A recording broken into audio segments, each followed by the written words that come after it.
편안한 오후 보내고 계십니까? 뉴스와이드 이상훈입니다. 어젯밤 서울시청역 부근에서 발생한 역주행 교통사고로 무려 9명이 숨졌습니다. 운전자는 급발진을 주장하고 있지만 목격자들은 다른 정황을 지금 얘기하고 있는데요. 경찰은 사고 경위를 엄정하게 조사하겠다는 방침입니다. 자, 그리고 뉴스와이드에서는 국민의힘 당권 주자들의 릴레이 인터뷰 지금 진행하고 있는데요. 오늘은 나경원 의원을 만나보겠습니다. 자, 이런 주제들과 함께 저는 1분 뒤에 돌아오겠습니다.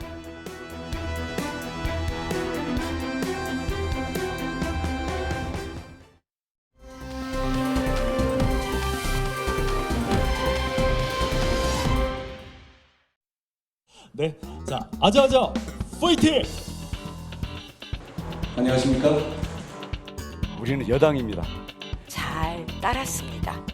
그리고 힘을 모을 때 혁명이 이루어졌습니다. 후반전 0대3으로 뒤지고 있습니다. 역전승을 위해서 공격수 늘리고 포메이션 바꿔보자고 제안하는 겁니다. 저 원희룡 한나라당 때부터 원조 소장파 쓴소리 리더였습니다. 민심의 목소리 대통령께 직접 전달하고 대통령과 각을 세우는 당대표도 대통령에게 빚을 갚아야 하는 당대표도 위험합니다. 분열은 필패입니다. 비겁한 미기십에 만연된 당 중앙을 철저히 폭발시킨다는 그 심정으로 중앙당을 탄식해 주십시오. 창조적인 혁신을 하게끔 도와주십시오. 자, 오늘 국민의힘 당권 주자 4명이 이른바 비전 발표대회, 그러니까 본인이 당대표가 되면은 당에 어떤 비전을 제시하겠다, 이게 목표다, 이런 걸 얘기하는 자리가 있었거든요. 지금 방금 들어보셨는데 정리 좀 해볼까요? 어떤 얘기들을 했는지. 한 간단한 표현을 정리했는데, 우선 한동훈 변화의 시작 우상향으로, 우상향은 뭐 성장하자 뭐 이런 뜻 같네요. 그리고 원희룡 당과 우파 진영의 강화, 나경원 보수 정체성 바로 세워야, 윤상현 보수 혁명으로 당 개혁, 이런 비전을 제시했습니다. 자, 일단 뭐 비전 많은 분들이 들고 뭐 기사로 다뤄지게 했는데요. 그런데 오늘 이 비전 발표에서 어떻게 보면 더 주목을 받던 모습이 있어요. 이 4명의 후보들 간의 어떤 사이나 분위기를 좀 보여주는 건데 확인해 보겠습니다.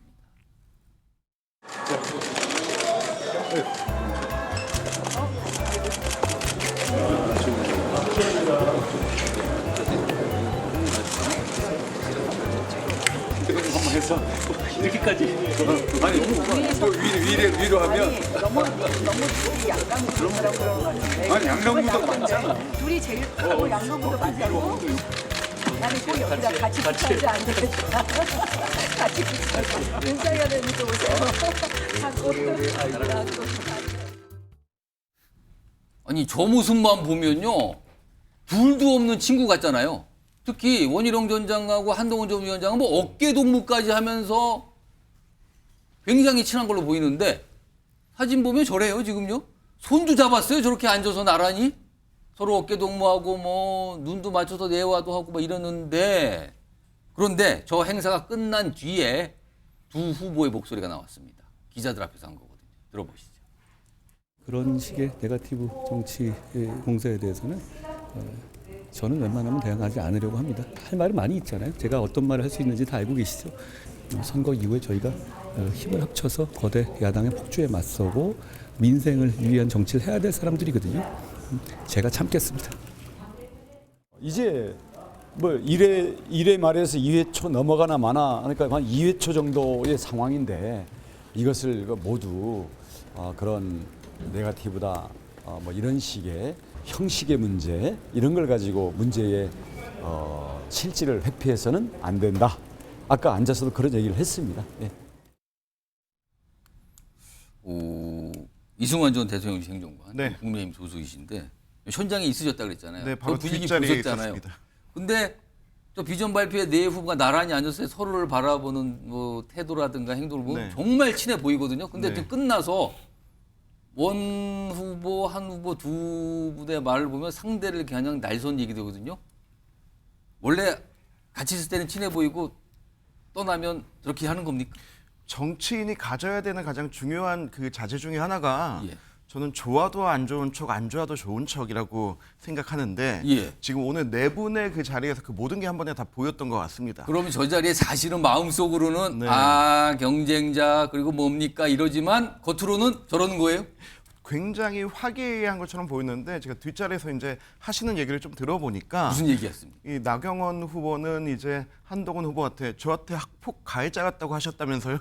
이런 얘기를 굉장히 그 자리에서? 네네. 아 웃으면서 그런 얘기를 한 웃으면서 거예요? 그런 얘기를 하셔서 저도 뒤에서 들으면서 오. 굉장히 깜짝 놀랐는데 그런데 그렇게 뼈 있는 하이마이들은 하시면서 예. 저렇게 그 화기애애한 모습을 연출한 것도 능력이다 이렇게 생각했고 정신의 능력이다. 네, 아주 필수적인 능력이라고 생각합니다.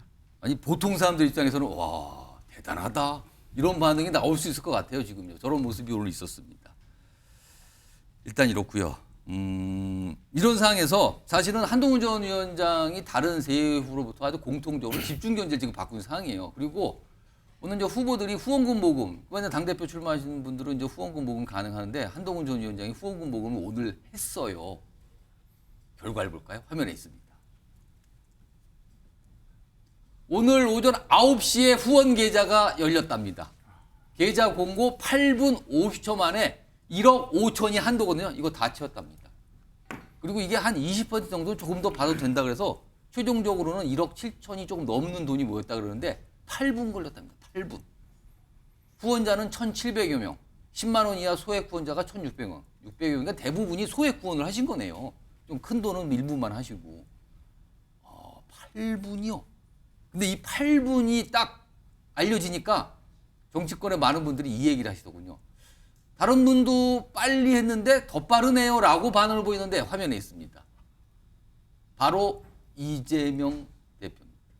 지난 2020년 전당대회 그때 당대표 출마했잖아요. 그때 당시에 후원회 모금해서 마감까지 2시간 걸렸어요. 근데 여기는 2시간이 아니고요. 8분이에요. 8분.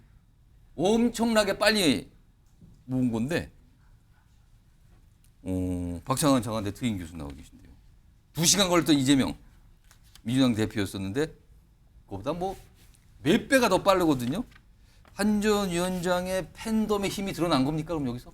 뭐 한동훈 전 후보의 팬덤의 이제 정치인 팬덤 중에서 예. 가장 최근에 만들어진 팬덤입니다. 신상 팬덤입니다. 신상 팬덤. 네, 따끈따끈할 수밖에 없죠. 오. 근데 왜 팬덤이 필요한지를 이번에 보여준 것 같아요. 그러니까 그 정치인이 잘 될 때도 중요하지만 사실은 위기의 순간에 한동훈 후보 같은 경우에는 지금 정부 어떻게 보면 정치 인생에 있어서 고비 승부처 아닙니까? 예. 한번 총선을 지휘했다가 어떻게 보면은 책임을 지고 물러났는데 불과 뭐 두세 달 만에 다시 복귀하는 그런 예. 상황이거든요. 그런데 구분도 안 돼서 이 후원금 모집을 구분 안 됐어요. 그렇죠. 이게 바로 이제 정치인에게 왜 팬덤이 필요한지. 앞으로 이게 이제 이재명 대표 다음에 이제 대선 때도 그렇고 다음 여러 정치인들이 이 시간 경쟁에 나설 것 같아요. 예. 한동훈 비대위원장이 캠프에서 소위 말해서 구분을 끊었기 때문에 예. 이걸 더 빨리 끊자 이런 이제 경쟁이 앞으로 일어날 수 있을 것 같은데 결국은 이 팬덤이라는 게 위기감, 절박감 이랬을 때 뭉치는 거. 든든한 뭔가 그렇죠. 그런 그거 겁니까? 그때 힘이 돼주는 거. 이게 이제 팬덤이 필요한 이유고 그 팬덤이 필요한 이유를 갖다가 이 한동훈 팬덤이 보여줌으로 있어서 역시나 지금 가장 따끈따끈한 신상 팬덤의 힘을 보여준 거 아니냐. 8분이에요. 그럼 다른 경쟁 후보들은 지금 후원금이 어떻게 된 건가요? 뭐 알려지는 건 아직 없어요. 물말 모았다 뭐 마감됐다 아직 안 들리거든요 지금. 근데 여기는 뭐 9시에 열었는데 8분 만에 그냥 마감 이렇게 됐답니다. 더 이상 안 받습니다 이렇게 된 거예요. 자 지금 후원했다고 또 인증글을 올리시는 분이 아무리 봐도 이분들은 전 이 팬들이거든요. 화면 보겠습니다. 이 글들을 한동훈 팬카페에 지금 올리고 계시대요. 지금 보면은. 여기서 이렇게 돼요. 후원 오픈런 성공. 열리자마자 하겠다고 이제 결심을 하신 분이군요. 이분은 오픈런이니까. 그리고요. 저 손 느린 편 아닌데 성공하신 분들 빠르신 듯 저보다 빨리 내신 분도 있더군요라는 거고요. 그리고 후원 못 하신 분들. 왜냐하면 마감이 조기 마감됐으니까 후원을 못 하신 분들이 있대요. 이분은 다른 후보, 그러니까 이른바 최고위원 러닝메이트 출마하는 한동훈 전 위원장과 함께 최고위원 러닝메이트 출마하는 다른 후보들에게 힘을 모아달라 이런 글까지 남기고 있답니다. 최수영 평 네. 분명 팬덤인데요. 이거. 네.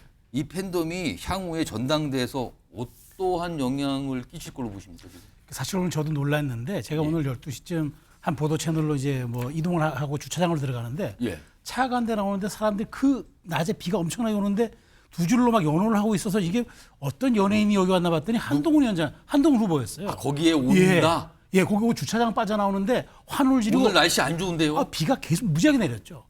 그걸 보면서 야 이게 정말 현장 팬덤이 무섭구나라고 느꼈는데 예. 중요한 건 과연 그럼 이 팬덤 현상이 그러면 이번에 그 정말 전대에서 어떤 영향을 끼칠 것이냐인데 예.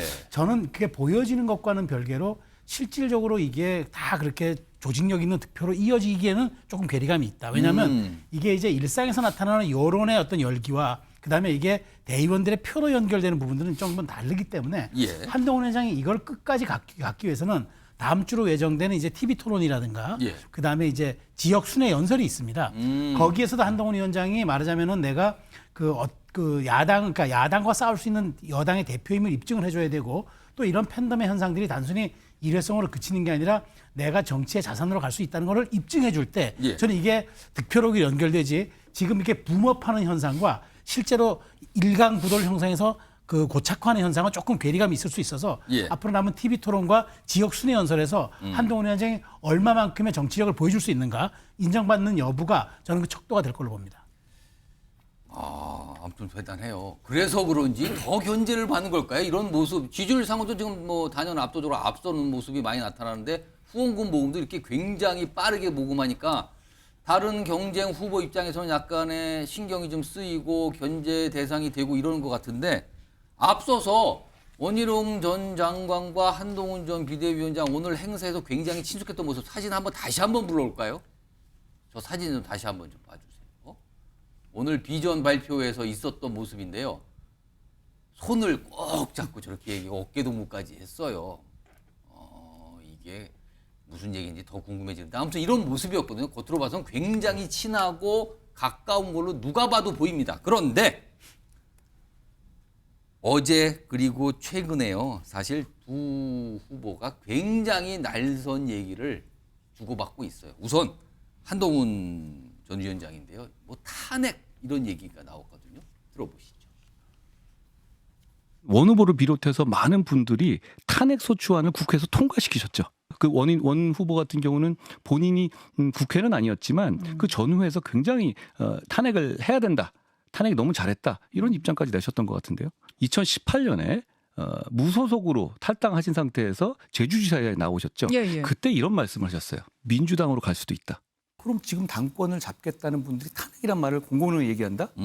저는 대단히 부적절하다고 생각해요. 그런 일이 일어나지 않을 것이고 예. 국민과 민심의 기준으로 예. 막아낼 겁니다.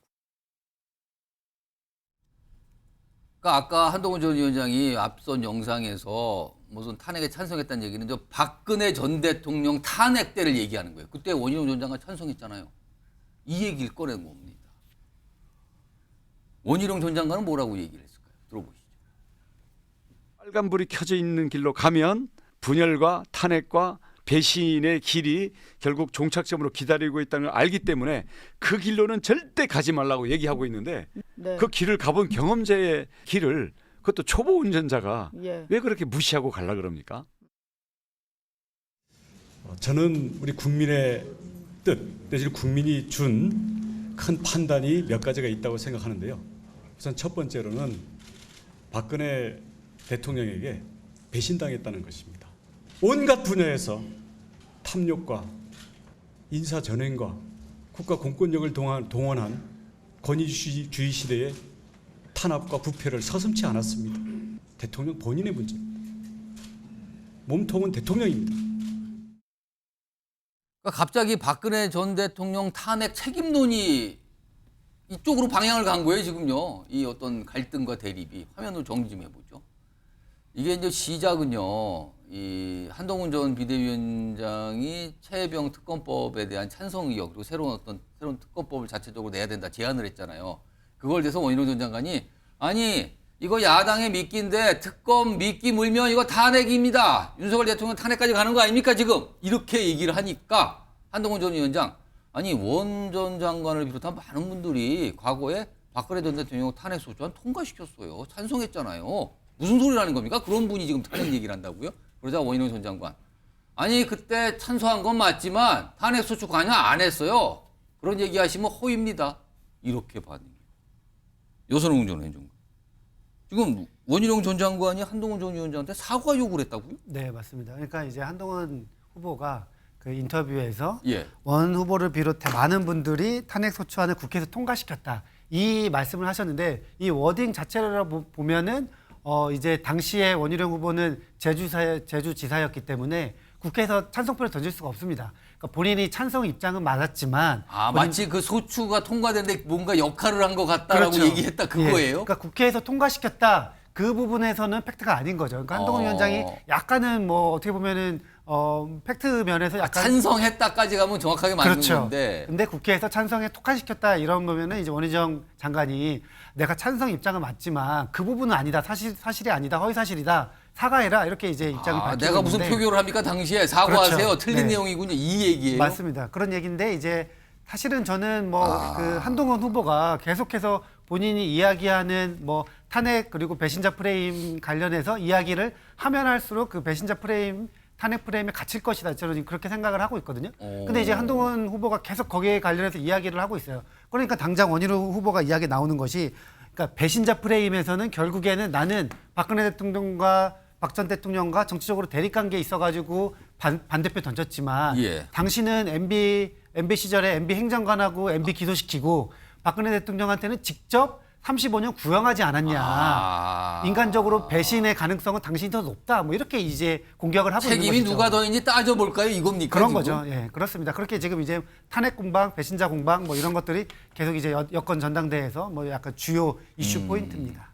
최수연 평론가. 네.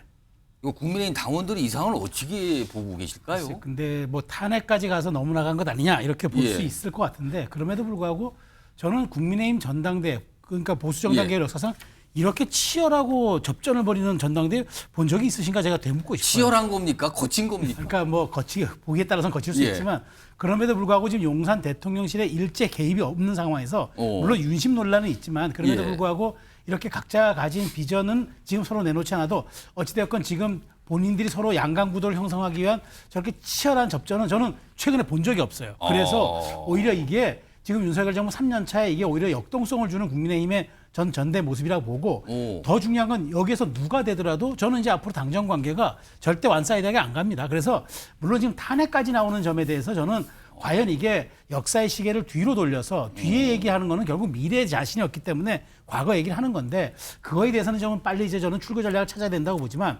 어찌되었든 지금 초반 구도이기 때문에 서로가 서로를 양강구도를 선점하려는 그 노력에서 나오는 탄핵 얘기이기 때문에 저는 이게 국민의힘의 과거를 뒤로 돌리자는 차원이 아니라 어쨌든 이 선거에서 본인의 장점과 가능성을 더 부각시키자는 그런 측면이기 때문에 여기서 조금만 더 관리가 된다 그러면 저는 국민의힘 전대가 정말 최근에 보기 드문 야당도 보기 힘든 그런 어떤 퍼포먼스가 될 것 같아서 차라리 저는 탄핵 이런 정도의 조금 약간 거친 표현만 조금 빠진다면 기대가 되는 전대라고 봅니다. 약간 좀 그래도 볼만하잖아요. 약간 이런 취지로 말씀해 주셨어요. 지금 아무튼 상황이 이래요 지금.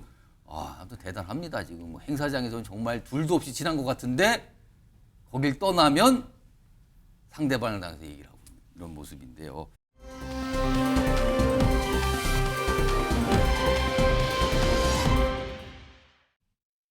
한동훈 후보가 최혜병 특검에 대한 원론적인 찬성 입장을 밝힌 거에 대해서 대통령께서 격노하신 적이 있습니까? 없습니다. 혹시 대통령께서 한동훈 후보를 배신자로 여기고 있습니까? 그렇지 않습니다. 여선홍 행정관. 정말 격노 없다. 그다음에 배신자로 안 여긴다. 이거 어떻게 이렇게 얘기했는데 어떻게 보셨어요? 저는 사실은 이제 정진석 비서실장이 이번에 국회 운영위 출석을 하면서 뭐 정무장관 신설하겠다, 국회랑 야당이랑 소통하겠다 이렇게 이야기를 해가지고 약간은 뭐 전향적인 태도를 보이지 않나 이렇게 생각했는데 뭐 최혜병 특검법이나 아니면은 뭐 그 명품백 수수 논란 관련해서는 맨 처음으로 돌아갔어요. 여전히 그거는 뭐 함정이고 그리고 최혜병 특검 경란적 아예 뭐 그런 사실이 전혀 없다 이렇게 이야기하는 것을 보고 이거 정진석 비서실장이 약간은 국회와 민주당한테 손을 내밀었는데 그게 아니었구나. 그러면서 어제 또 국회 운영위가 뭐 서로 무슨 또 뭐 그 파행이 있었거든요. 그러니까 저는 그것을 보면서 앞으로 약간 국회 운영이 더 심화되겠다. 저는 어쨌든 어제 비서실장이나 민정수석까지 참석하는 걸 보고 약간 좀 기대를 했었는데 뭐 역시나였습니다. 이승만 전 행정관은 그러니까 대통령실이나 윤석열 대통령은 뭐 한동훈 전 위원장 그냥 무덤덤하게 보고 있다는 취지 같아요. 저 설명은. 네. 이거 어떻게 봐야 됩니까? 지금 우리 당의 전대가 정말 흥행하고 있나 보다. 오죽했으면 국회 운영위에서 야권 의원들이 이런 것까지 물어볼까라고 하는 게 저는 이 부분이 굉장히 흥미로웠고요. 그리고 지금 우리 당의 전당대회와 한동훈 위원장의 어떤 이 그 흥행하도가 위협으로 느껴지나? 야권에서 지금 위협으로 느껴지나 하는 생각이 들었습니다. 그리고 그러한 질문에도 정진석 비서실장께서 답변하시는 저 여유와 그리고 그냥 전혀 생각 없이 살짝 웃으시면서 아니다는 저런 모습에서 저 자리에 있는 분들 중에 가장 정치적 경험과 그 정무적 감각이 가장 높은 분은 역시 정진석 실장이었다. 그래서 어제 대통령실이 그 민정수석까지 나가고 모두가 다 총출동해서 뭐 보여준 게 없다 이런 얘기가 나오는데요. 저거는 22대 국회에 열려서 처음 있는 업무 보고이기 때문에 나간 거고요. 그리고 대통령실 뭐 나와서 뭐 준비했냐 팀워크로 뭐 했냐 하는데 항상 준비되어 있습니다. 여야 합의해서 그냥 불러만 주시면은 언제든지 나갈 준비가 되어 있는 걸로 알고 있습니다. 아, 알겠습니다. 이런 상황에서 지금 이른바 이제 친윤으로 꼽히시는 정치인들이 또는 친윤과 가깝다고 알려진 정치인들이 약간 갈라지는 거 아니냐 지금. 왜냐하면 이 당권 경쟁이 워낙 치열하게 가니까 뭐 이쪽 후보 지지하고 이쪽 후보 지지하고 나눠지잖아요. 그래서 이거 분화 뭐 이런 얘기가 나오는데 화면으로 일단 좀 보겠습니다. 두 명의 의원이 나오는데 인요한 의원은 혁신위원장 했었잖아요. 지난해 말쯤에. 그때 당시에 이른바 윤핵관, 그러니까 뭐 친윤 대표적인 분들을 향해서 희생해라, 총선 때 희생해라. 그러니까 사실상 불출마하라 뭐 등등등 얘기를 한 거예요. 아니면 험한 곳으로 가라, 험지로 가라 이런 거 있잖아요. 이렇게 압박을 했으니까 그때 당시에 보면 이건 아무리 봐도 친윤 아니거든요. 근데 요즘에는요 이번 전당대회에서 친윤 후보로 간주되는 원희룡 전 장관을 지원하고 있습니다. 이게 어떻게 된 건가요? 라는 얘기가 나오고요. 배현진 의원 같은 경우는 지난 2022년이니까 이준석 대표 체제인데 그때 당시에 이준석 대표와 갈등이 굉장히 심했어요. 그래서 저기 보시면 뭐 와해의 역할한 거 아니냐 이런 평가 받고 있고요. 2023년에는 이른바 나경원 연판장 참여했는데 그러면 이것도 친윤 의원들의 뜻과 같은 거다. 친윤계의 뜻과 같은 거다. 이렇게 평가받았는데 지금은 한동훈 전 장관, 지금 윤석열 대통령과 갈등 관계라고 알려지고 있는 한동훈 전 장관을 지원하고 있다는 거예요. 뭐가 바뀌었네요, 입장이 지금요. 우선 인요한 의원의 목소리부터 좀 들어보시죠. 누가 저를 더 미워할 것 같아요? 외부 민주당에서 미워할 것 같아요? 아니요. 지금 내부에서 엄청 미워해요. 대통령 사랑하는 사람들은 진리는 간단해요. 대통령 사랑하는 사람들은 결단 내려야 돼요. 결단 내려서 몇 명만 결단 내려주면은 저도 더 일이 쉬워져요. 잘못했으면 그 잘못된 생각과 정책에 대해서 책임을 져야 돼요. 대통령하고 각을 세운 분이에요. 그건 본인이 알아서 해명하고 왜 그랬는지 우리가 옆에서 뭐 좋다 나쁘다 얘기 안 해도 국민들이 다 알아요. 나라를 생각하고 첫째 당을 혁신을 계속 해야 된다. 이게 제 슬로건입니다. 그런데 원희룡 후보께서도 그거를 똑같이 저하고 생각하고요. 거의 생각이 같아요. 뭐가 달라진 것 같죠? 자, 그럼 이번에는 배현진 의원의 얘기 좀 들어보죠. 영상이 있습니다. 여기 있는 어느 누구도 자기 정치를 위한 그러한 어떤 의도를 혁신에 담지 않겠다. 앞으로 당내 건전한 조직으로서 역할할 수 있도록 저희가 많이 보조하겠다라는 그런 약속을 다시 한번 드립니다. 비공개 최고위원회의에서 나온 내용들이 누차 누출되면서 실제로 언론에서 대표님께서 많이 유출을 하시지 발언권을 득하고 않았습니까? 말씀하세요. 스스로도. 특정인이 참석했을 때 유출이 많이 된다는 예언까지 나오고 있기 때문에 저는 더 이상 이 상황을 묵고할 수 없고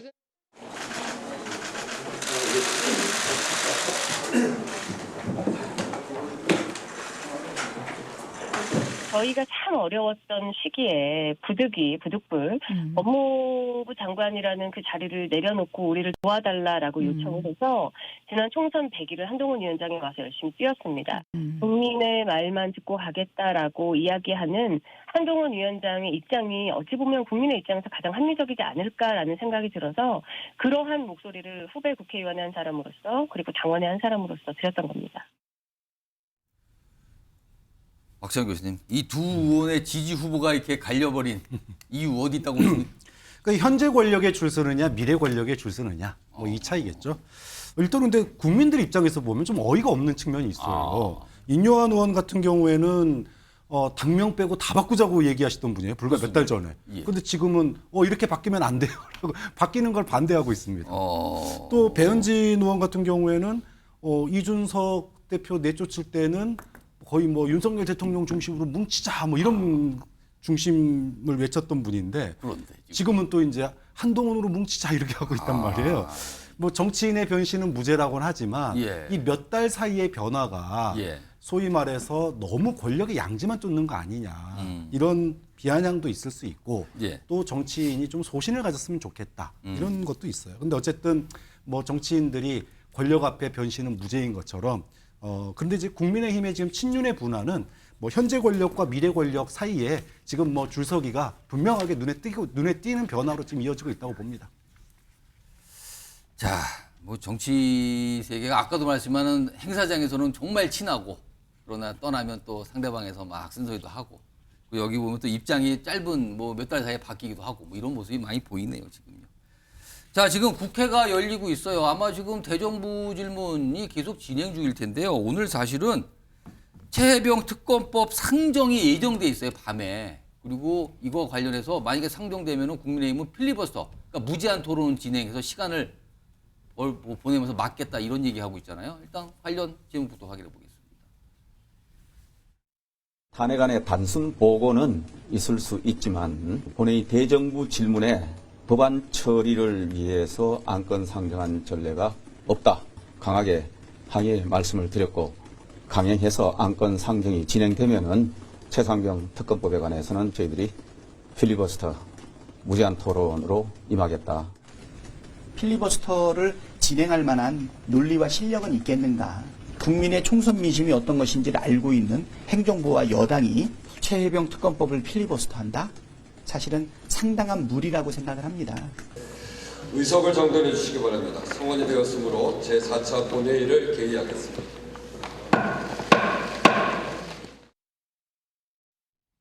지금은 뭐 국회 본회의가 좀 정해 상태라 그러네요. 또 여러 가지 또 뭐 또 논란 관보가 있나 봅니다. 지금 이게 쉽지 않은데 최수영 평론가. 네. 그런데 지금 민주당도 그렇고 지금 국회의장도 오늘 이거 상정을 한다 이 얘기가 좀 나왔단 말이에요. 네. 안건에 올라가 있는데 그러면 상정이 되면은 국민의힘 필리버스터 무제한 토론으로 시간을 보내면서 끌겠다는데 필리버스터도 이거 시간 지나면 멈춰야 되잖아요. 그렇죠. 그럼 이게 근본적인 국민의힘 입장에서 근본적인 대책이 됩니까? 대책 안 되죠. 근데 사실은 이제 민주당이 저렇게 원래 저도 이제 저도 뭐 국회도 뭐 출입해봤고 뭐 정치평론하고 있지만 사실 대정부 질의가 진행되는 동안에 다른 법안을 상정한다는 건 저는 사실 듣고 보지는 못했습니다. 그러니까 사실 이번 국회 와서 그동안의 관행과 절차 이런 거 모든 것들이 무력화되고 형해화되는 건 맞는 것 같아요. 그런데 또 국민의힘 입장에서는 민주당이 그렇게 나오니까 저항할 수단이 없는 거예요. 국회법에 적용할 수 있는 유일한 합리적인 수단이 필리버스터. 그냥 오늘 밤 자정까지 계속 하는 거죠.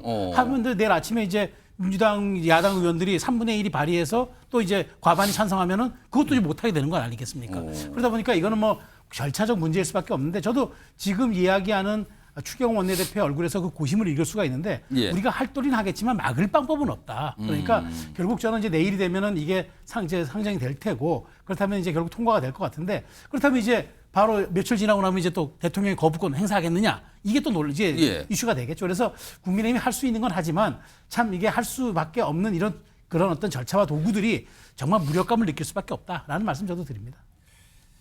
그러니까 지금요 이게 여당과 야당의 대립 그리고 어제는 사실은 대통령실과 민주당의 대립까지 있었는데 어제 운영에서 사실 전화번호 하나 놓고 굉장한 공방들 벌였거든요. 그 내용 좀 다시 한번 불러와서 들어보겠습니다. 800에 7070이 안보실장 번호라는데 맞습니까? 그 제 번호 아닙니다. 비서실장님 800에 7070 번호이십니까? 처음 듣습니다. 800-7070은 기밀 사항입니까? 기밀 사항이 아닙니까? 저는 대통령실의 전화번호 일체는 기밀 보안 사항이라고 생각합니다.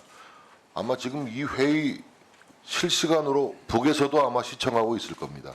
자, 챗 GPT에게 물어봤습니다. 제가 대답이 대통령실 각 부서 전화번호는 다음과 같습니다. 그래서 좌르륵 나옵니다. 대통령실의 번호라고 얘기를 합니다. 그런데 이 근거가 어디냐 하면 MBC 뉴스예요. 마치 이게 대통령이 외압의 통로로 된 전화번호인 양 또 의혹을 부풀리시는데요. 이렇게 하시지 마시자고요. 챗 GPT한테까지 물어봤다고 나오고 막 이러는데 이승환 전 장관. 네. 800으로 시작하는 번호가 이게 대통령실 번호입니까? 네, 그렇게 시작됩니다. 근데 이 대통령실 번호는 보안 사항입니까? 이거? 네, 보안입니다. 보안이고요. 그리고 그 뒤에 800으로 시작되는 모든 번호가 다 대통령실 번호는 아닙니다. 그리고 또 저도 운영을 보면서 챗GPT에게 물어봤는데 저런 답변이 나왔다? 저도 유료로 결제를 바꿔서 직접 물어봤어요. 근데 안 나오더라고요.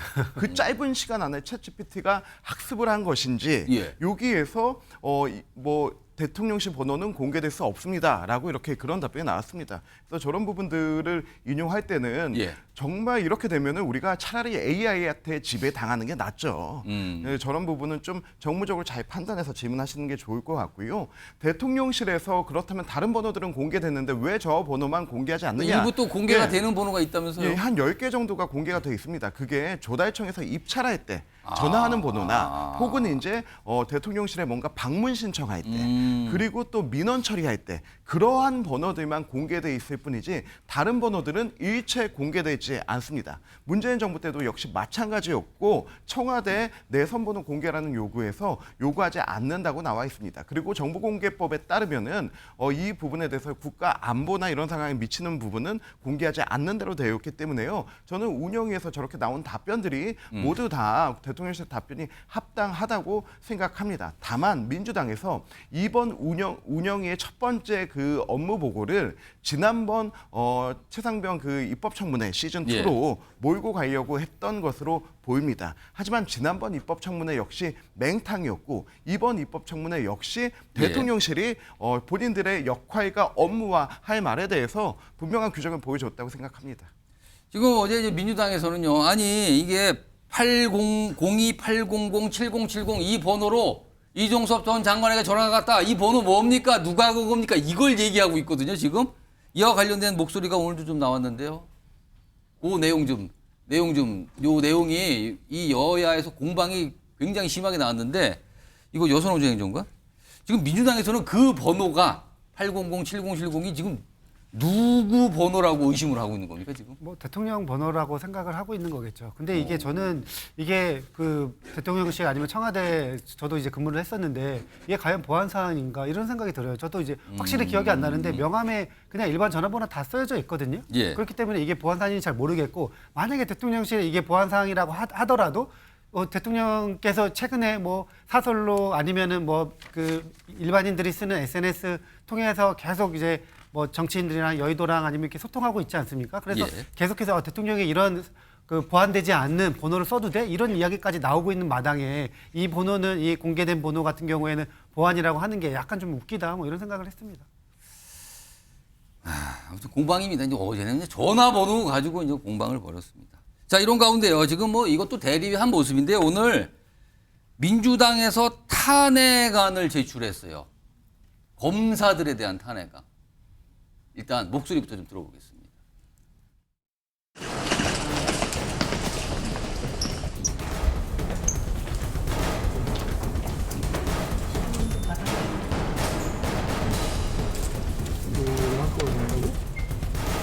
검사가 저지른 그것도 이 수사 과정에서 저지른 그 행위에 위법성이 있을 때는 언제든 탄핵을 검토할 수 있다 이런 입장으로 지금까지 활동을 해봤습니다.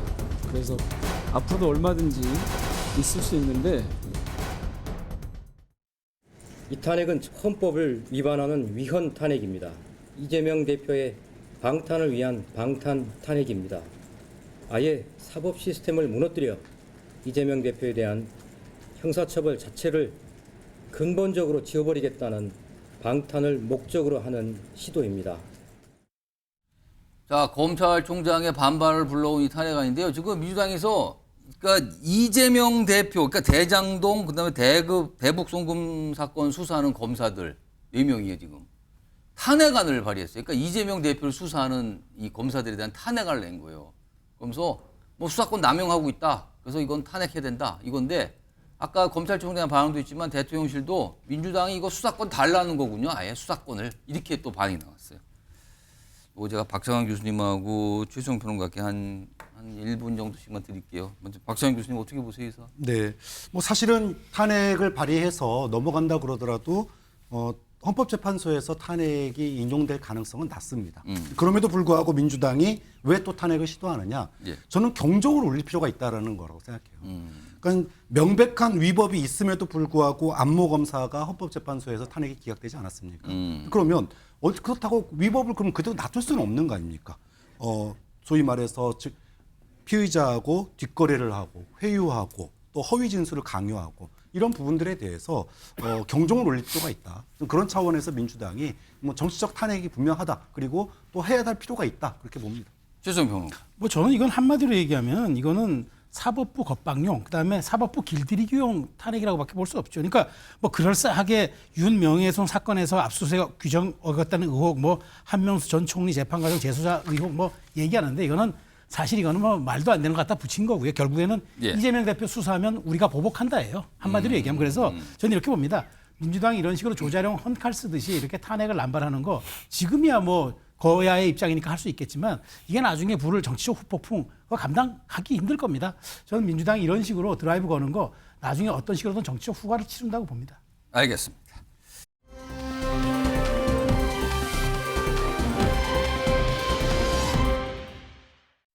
총선 참패의 쓰나미 속에서도 저는 대한민국 심장구 서울 지역구를 탈환했습니다. 이재명 대표, 조국 대표가 저를 공격했지만 통쾌한 압승을 거두었습니다. 최근에 러시아와 북한이 가까이 가는 것, 북한이 사실상 핵 보유 국가로 인정될 수밖에 없는 정도로 지금 북한 핵 능력을 갖게 된 것, 이제는 우리가 핵무장에 대해서 논의하고 이제는 핵무장을 해야 될 때라고 봅니다. 전장은 국회입니다. 국회를 모르면 의회 독재의 속수무책입니다. 당대표는 학습과 경험의 자리가 아닙니다. 나경원 준비가 끝났습니다.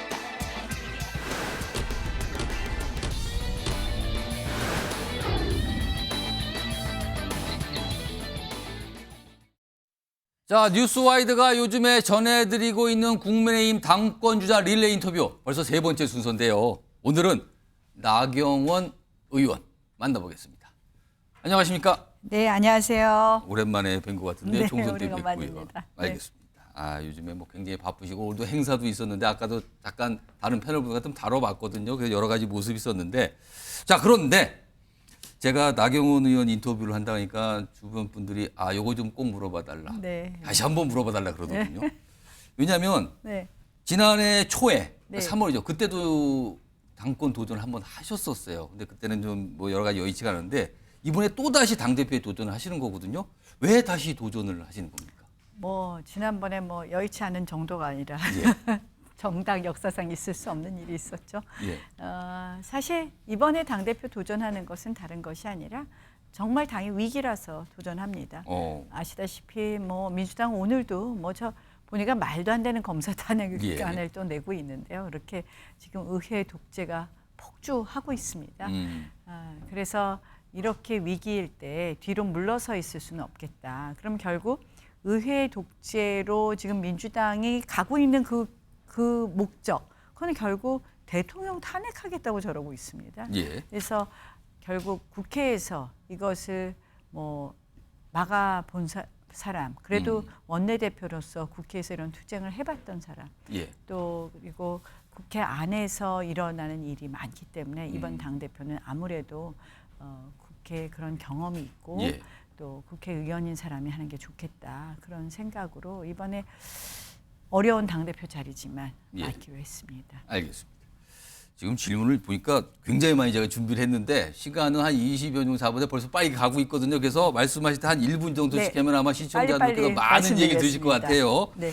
그럼 아까 제가 지난해 당시 당권 도전 관련 상황에서 진짜 말도 안 되는 일, 이런 표현 쓰셨는데 그럼 당시를 비유적으로 보면 요즘에 이런 얘기 많이 하시는데 뭐 비유로 한다면은 학폭 피해자가 됐다 이렇게 좀 판단하십니까 당시에는? 당시에 뭐 학폭 피해자였죠.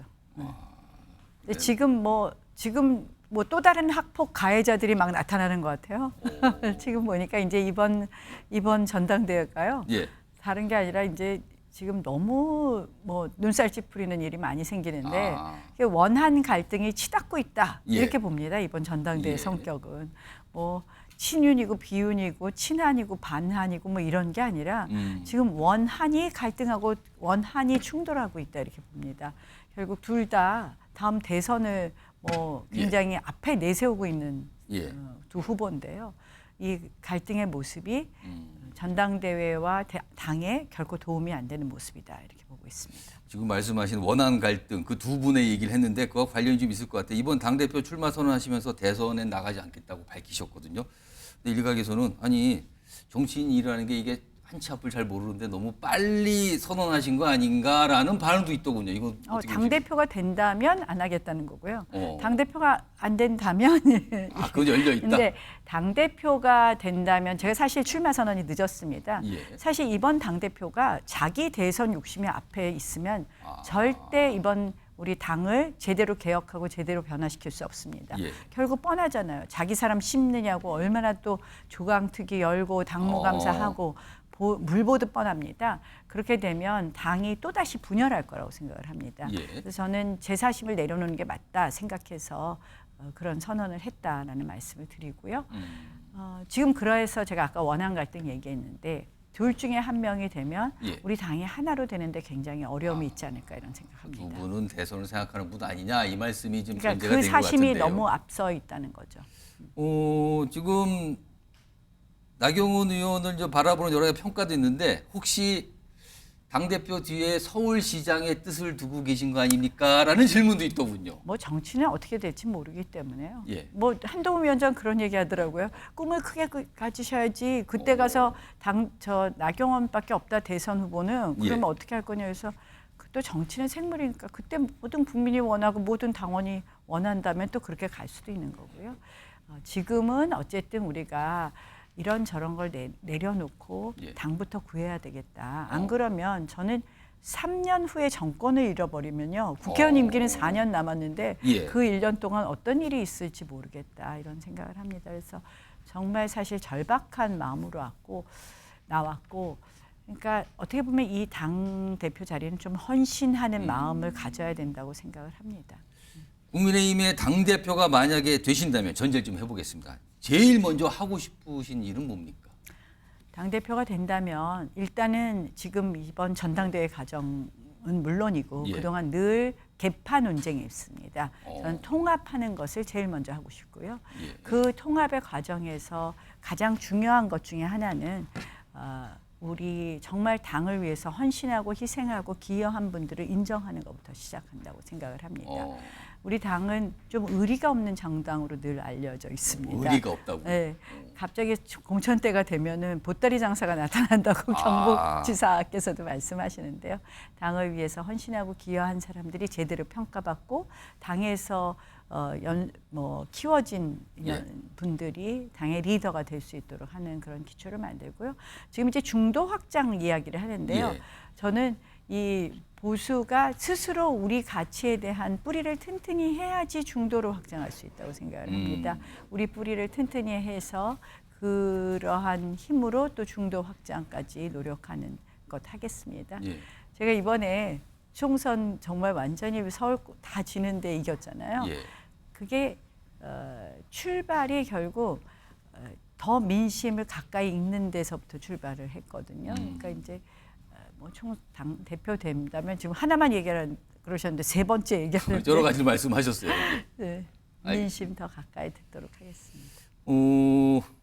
아까 이제 뭐 개파 이런 거 좀 정리하고 이런 게 없어야 된다, 통합이다 이 말씀하셨는데 이게 좀 그거하고 좀 반대되는 질문이긴 한데 혹시 이 당대표 출마 결심을 하기 전에 이른바 당내의 친윤 정치인으로부터 약간 지지하겠다 이런 제안을 받거나 하신 일이 좀 있습니까? 뭐 일부 그런 분들도 있는 건 뭐 일부 말씀은 하셨지만 저는 뭐 워낙 개파에 줄 서는 거 싫어하기 때문에 제가 학폭 추방 운동을 한다고 아까 말씀드렸잖아요. 요즘에 그 얘기를 하시더군요.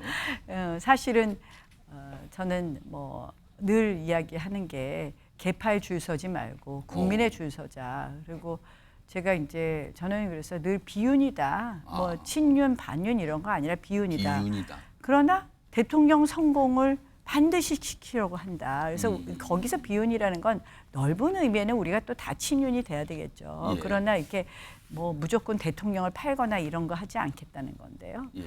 그런 의미에서 저는 뭐 늘 제 정치하는 스타일대로 국민에게 줄 서는 정치하겠다고 생각합니다. 비윤이라고 말씀을 하시고 그런 제안이 뭐 일부 있었지만 사실상 거절하신 거네요. 그러면은 뭐 거절이고 뭐 받아들이고 그런 것도 없어요. 이게 당내 선거에서 저는 예. 사실 후보들이 나오면서 예.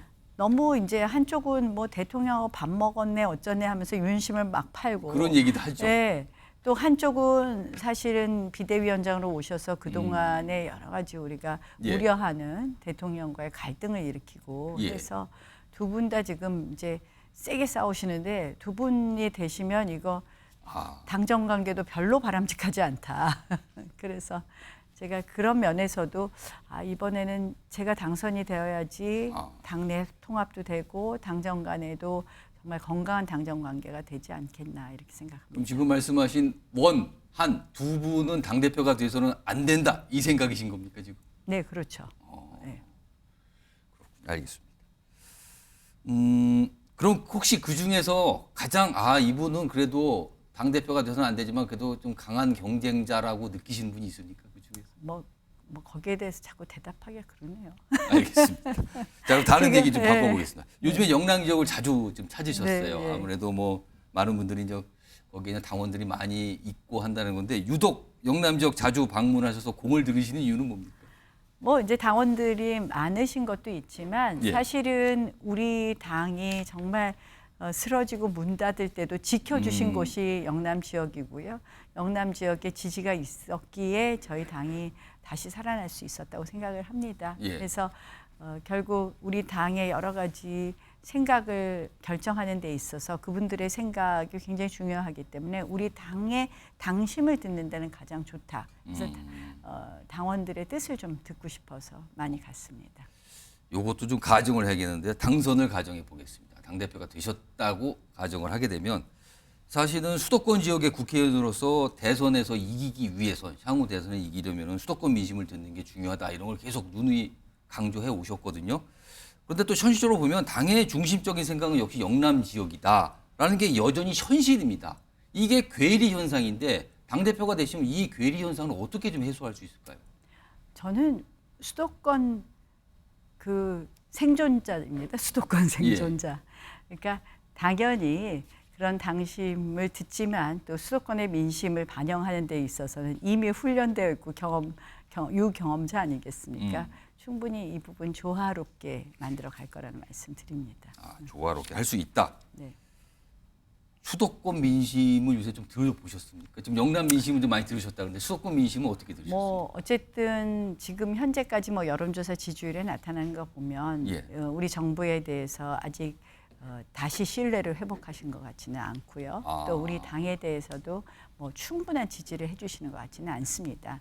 그러나 많은 분들이 지금 야당의 아주 퇴행적인 모습을 보면서 야당에 대해서는 도저히 그 지지를 보내기 어렵다는 생각들은 하고 계신다고 봅니다. 그래서 저희가 조금만 더 노력하면 저는 충분히 가능하다고 생각을 하고요. 다시 국민들의 사랑을 받을 수 있다고 생각을 하고요. 특히 이제 그 과정에서는 지금 민주당이 저렇게 뭐 탄핵이니 특검이니 이런 것만 이야기하고 있을 때 우리가 해야 될 일, 뭐 제가 최근에 안보에 있어서 핵무장 이야기도 했는데요. 또 저는 이제 뭐 저출산 고령 사회를 해결하는 데 있어서도 외국인 뭐 가사 도우미 간병인의 경우에 최저임금의 차등 적용 부분을 오늘 이야기도 하기도 했는데요.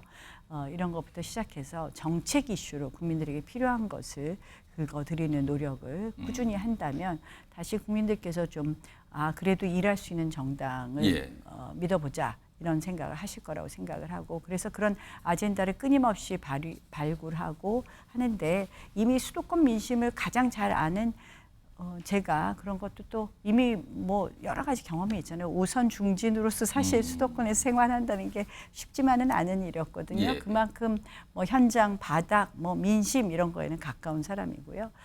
사실은 또 이제 탄핵 이야기가 나와서 그러는데요.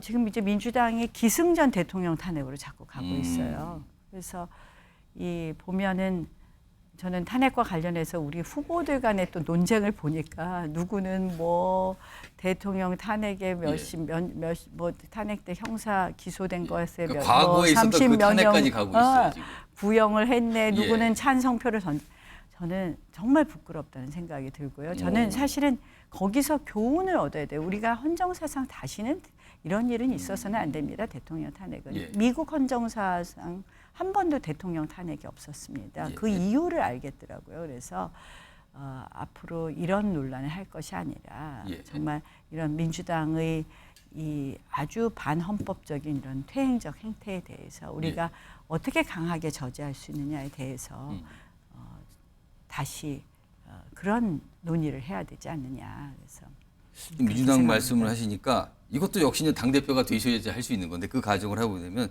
사실 좀 민주당은 강력히 지금 몰아치고 있거든요. 그리고 강행, 압박 이게 계속 나오고 있는데 반면에 국민의힘은 너무 무기력한 거 아니냐라는 지적도 받고 있습니다. 당대표가 되신다면 민주당 어떻게 대응하실 수 있을까요?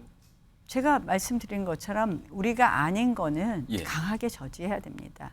다만 여당이기 때문에 또 빠르게 협상할 것은 빠르게 협상해야 된다고 생각을 합니다. 이미 뭐 원내대표로서도 그런 경험을 가졌지만 당대표로서 전체 당을 아우르면서 이러한 부분 제대로 해냈겠다라는 말씀 드립니다. 다시 이제 이 경쟁상으로 한번 가보겠습니다. 지금 여론조사상으로 보면은 한동훈 전 위원장이 많이 앞서가는 모습, 뭐 전체 여론조사, 지지층 여론조사도 많이 앞서가는 모습이 있거든요. 자, 이번 전당대 당대표 경선 결선 투표까지 갈 걸로 혹시 전망하십니까? 저는 결선 투표 가지 않을까 이렇게 생각합니다. 결선 투표 간다 이렇게 봐야 될 것 같습니다. 물론 그 결선 투표의 언론 대상은 나경원 의원은 포함이 된다 이렇게 전망하시고요. 저는 그렇게 봅니다. 실질적으로 원안 갈등에 대해서 모두들 부담스러워하고 있고요. 결국 그거는 대통령에게 너무 종속되는 것도 아니고 대통령과 너무 갈등을 해서도 안 된다. 이런 생각들을 다 알고 계신다고 생각을 합니다. 그러니까 대통령을 어떻게 보면은 맹목적으로 지키는 것이 아니라 이 탄핵을 하겠다는 이 민주당의 이런 압박으로부터 대통령을 지킬 사람이 누구일까? 현명하게 지킬 사람이 누구일까? 또 우리 당을 하나로 통합시키고 대통령을 성공시켜야지 우리가 다시 재집권하거든요. 그런 부분에 있어서 당원들께서 현명한 판단을 하실 거라고 생각을 합니다. 결선 투표에 올라갈 수 있다. 이 말씀을 말씀하신 거네요, 지금. 네, 그렇습니다. 특히 이제 아까 그러면 결국에는 나경원 의원과 한동훈 전 위원장이 결선 투표에 올라갈 거라 이렇게 전망하시는 것 같아요. 근데 지금 한동훈 전 위원장 얘기 좀 해보면 지금 특히 원희룡 전 장관이나 윤상현 의원으로부터 배신의 정치라는 이런 아주 맹공을 받고 있거든요. 왜 이런 상황이 됐다고 판단하십니까? 이제 뭐 두 분이 말씀하시는 배신은 뭐 여러 가지가 있는데요. 저희가 이제 정치권 내부에서는 조금 비대위원장으로 오신 다음에 여러 가지 행보가 사실은 정치적 상식에 좀 어긋나는 부분이 있었습니다. 저희가 너무 제가 이런 걸 전당대회지만 미주알 고주알 밖으로 이야기하는 게 좀 부끄러워서 말씀 안 드리는데요.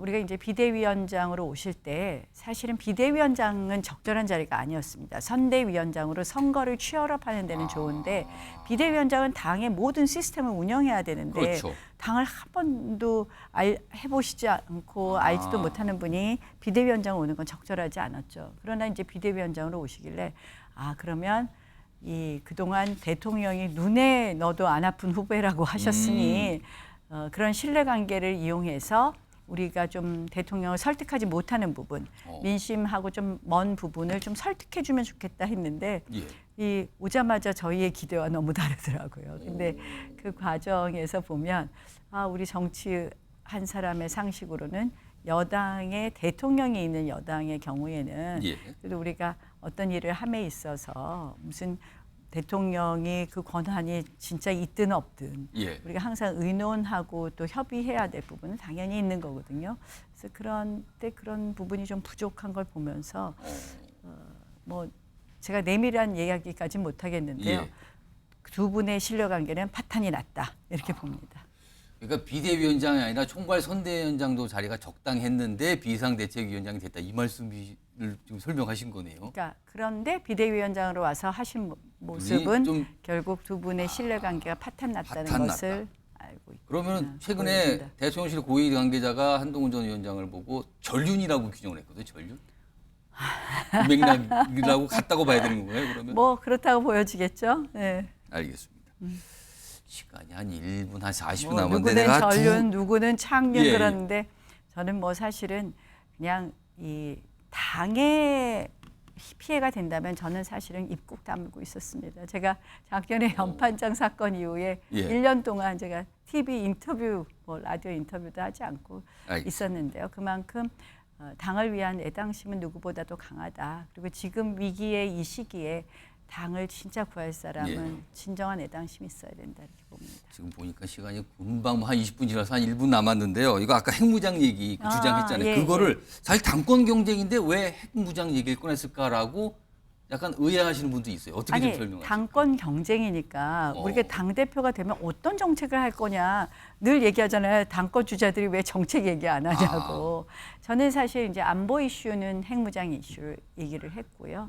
왜냐하면 지금 북러 관계나 뭐 사실 북한의 핵 능력 또 트럼프의 재집권 이런 국제 정세를 보면 핵무장 안 할 수가 없습니다. 다만 여기서 말하는 거는 미국 설득 전제로 한 것이고요.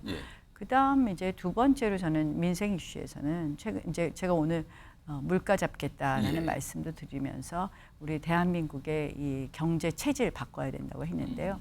저출산 고령 사회로 접어드는 것과 또 관련되지만 외국인 노동자에 대한 최저임금 어떻게 할 것이냐 이 논의 시작해야 된다고 생각합니다. 알겠습니다. 오늘 여러 가지 질문으로 여러 가지 말씀 들었습니다. 여기까지 좀 마치고요. 지금까지 나경원 의원이었습니다. 고맙습니다.